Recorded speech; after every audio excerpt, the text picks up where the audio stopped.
পরীক্ষা পদ্ধতিতে আবার বদল আনবে central board of secondary education.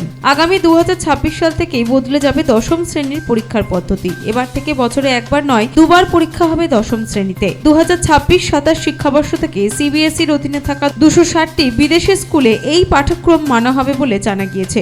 আগামী সোমবার সেন্ট্রাল বোর্ড অফ সেকেন্ডারি এডুকেশনের আধিকারিক শিক্ষামন্ত্রক, কেন্দ্রীয় শিক্ষামন্ত্রী ধর্মেন্দ্র প্রধান, এনসিইআরটি নেতৃত্বাধীন আধিকারিক, কেন্দ্রীয় বিদ্যালয় সংস্থান এবং নবোদয় বিদ্যালয় সমিতির আধিকারিকদের সঙ্গে একটি বৈঠক হবে, যেখানে আলোচনার মাধ্যমে চূড়ান্ত সিদ্ধান্ত নেওয়া হবে বলে জানা যাচ্ছে।